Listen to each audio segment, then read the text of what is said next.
ATS, and this is Josh Lauer, our esports coordinator, that will be introducing you to the world of esports here at CC and just in general, and then letting you play some games on these beautiful machines. Okay, hello everyone. As mentioned, I'm Josh.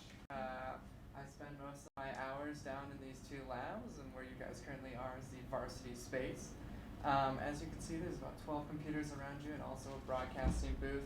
This is something that we were able to put together last year. But the year prior, basically, we started esports in the new GIS lab in the library. It was just myself, another student worker, my supervisor Chad, and some students that were pretty excited to get this thing going.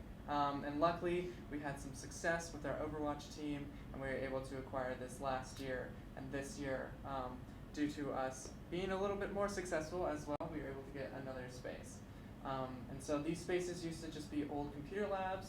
This one used to be the old GIS space, and then that used to just be an old math lab. Both of these spaces were not used too often.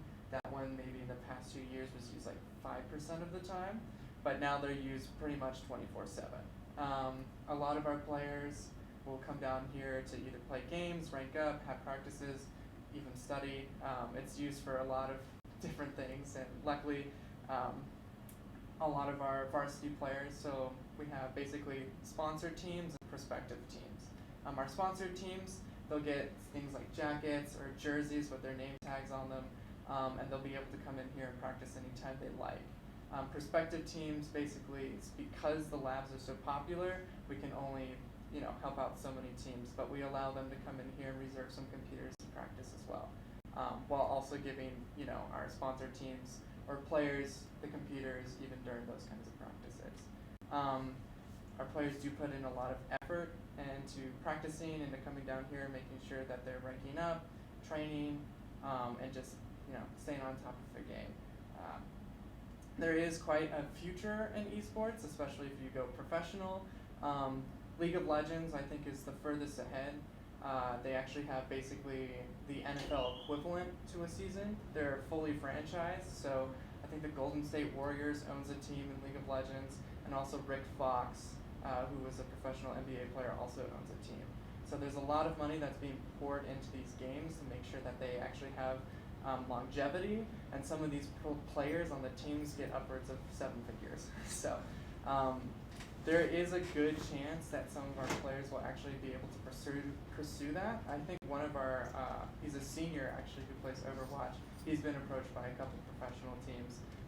Luckily he decided to stay and stick out his senior year, but it was something that he was invited to do over the summer. So it's super cool to see that we have players that rank in the top 0.001% of people in the nation.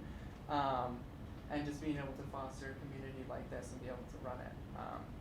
So again, we also have a broadcasting booth back there. We actually live stream a lot of our collegiate matches. Our first 2 matches were actually on Sunday, and you can usually catch us every Sunday at 6 p.m. On twitch.tv/Colorado College, which is actually the primary streaming station for any kind of professional game. So.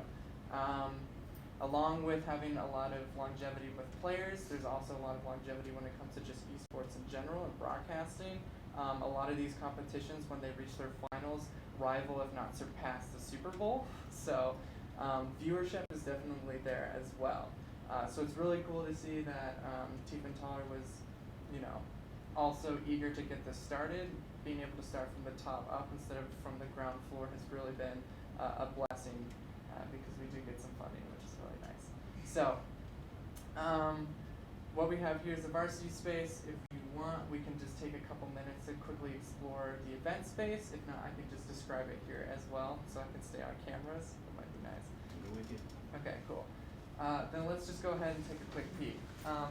So the varsity space and what we were trying to do last year was to foster a more competitive environment. I'll also show off the trophy when we get back here, but it was mainly to show that we have competitive success. And then this year we want to foster more of a gaming community and more of a way for everyone who might be interested in games or maybe interested in starting to get competitive to have a space for that as well.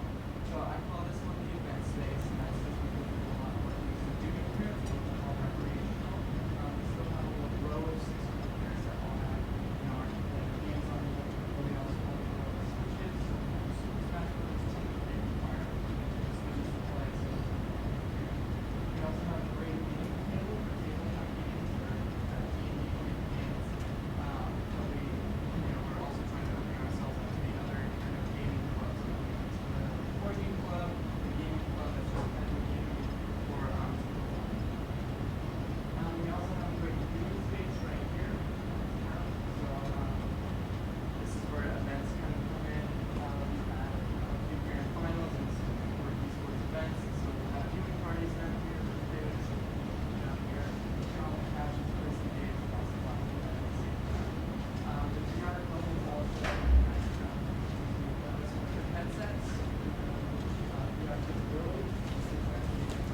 Is it? Yeah. Oh, esports.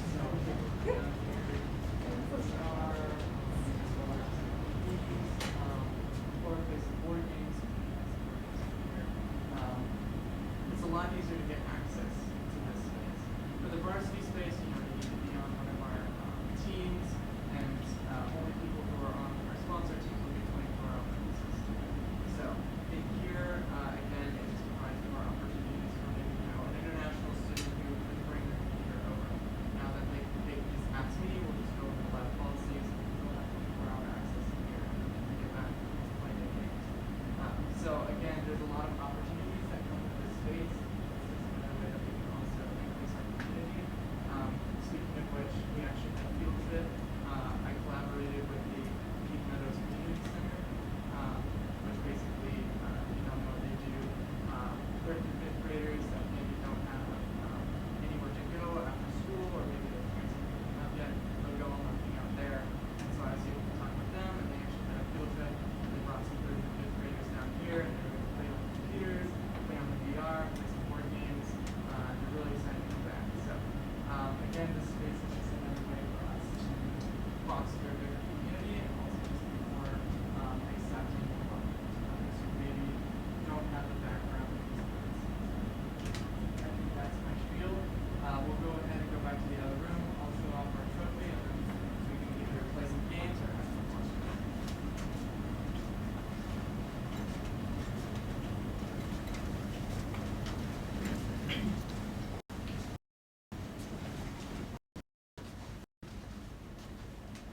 So as mentioned, this is our more competitive space, and we really wanted to see some competitive success.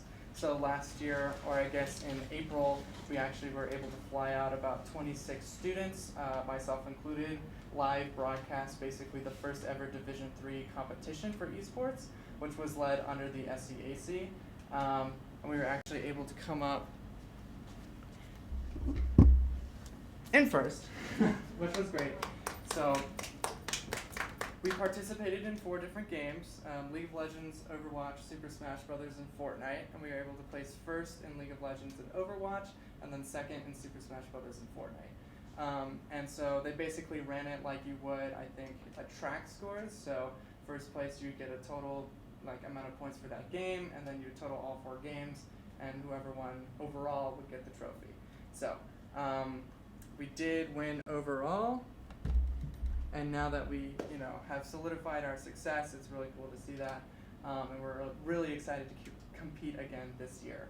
And especially when it comes to smaller schools, I wouldn't even say just smaller liberal arts schools, but just smaller schools in general, we're definitely as far as you can go in terms of being ahead of everyone else. And so it's really cool to have the top of the line computers, but also to have top of the line talent, especially for our size. So I think that's going to do it for all I have to say. Are there any questions? If you want to get involved, should we just come to you? Yeah, so you can either come to me, also on the Colorado College website. If you just type in esports, you'll be redirected to our esports page, or you can follow us on Twitter, subscribe to us on YouTube, and also join our Discord. So for those who don't know what Discord is, or maybe are familiar with Slack, it's basically an online server where you can host chat rooms and also voice chats. And so we have about 275 students that have joined that as well. And basically that's where I'll post most of my announcements for those who are interested. And also it just allows students who maybe are interested in a specific game to have a chat room that they can talk to other students with. So yeah, if you have a Discord, I definitely join the Discord as well. What other schools are our main competition? Well, any of the bigger schools. So last year when we competed in TESPA, which is basically Overwatch, they have their own collegiate tournaments where all the colleges can enter as long as they have 6 students, which makes up an entire team. And you have a chance to compete and win scholarships. And so last year during our season, some of the bigger schools in California, like UC Davis, were the ones that really were close matches, but we didn't end up winning. When it comes to smaller schools or schools in the SEAC, I'm not trying to flex or anything, but we did perform very, very well against them. So definitely when it comes to school size, that can be a big factor in who's basically our rival. We also, I guess, had an in-state competition called Climb to Glory at UCCS, and I think it was CSU Fort Collins that we met in grand finals, and those were some pretty close matches. So CSU Fort Collins, I think, also is a pretty good rival. Any other questions? Okay, well, behind you, we actually have some accounts for Overwatch. So if you'd like to try your hand at the game, we can either run you through the tutorial, or you can try and play quick play, whatever suits your fancy. The rest of the time, I guess, is yours. So.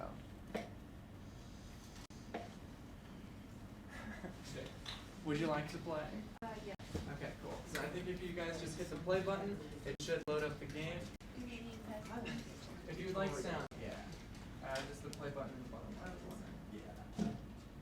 That will at least boot up the game, and then I can get you guys into the tutorial. So you have to hit the play to go to the tutorial? Yeah. I think this one just fell asleep. Yeah, so. no, it's just feral. Okay.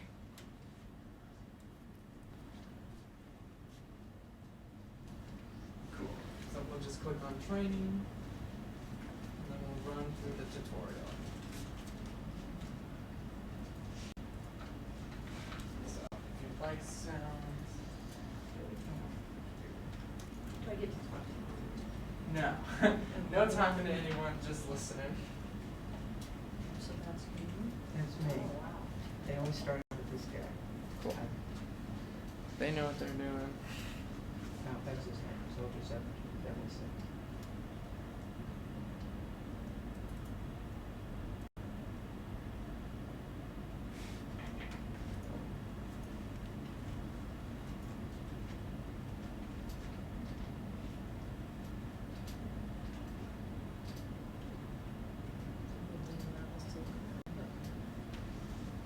So for this game, you're going to be using both your mouse and keyboard.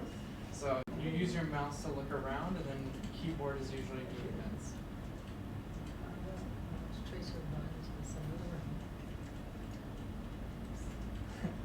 They'll tell you how to move here in a second. You just gotta keep looking at Tracer for now.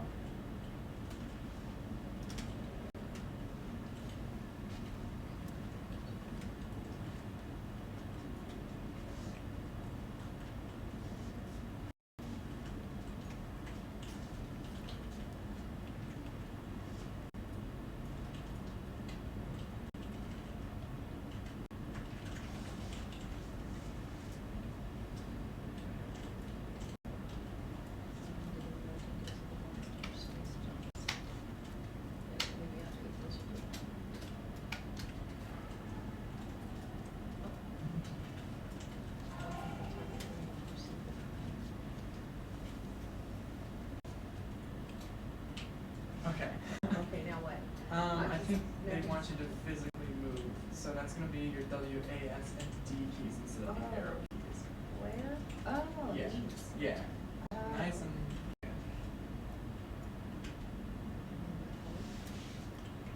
Zero, you die. Okay. so you'll probably want to use your left hand for W, A, S, and D, and then your right hand for mouse. I like I'm just Esports Lab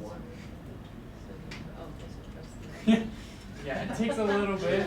There's a lot of hand-eye coordination that goes on to these games, so. Oh, I got it now. I'm into the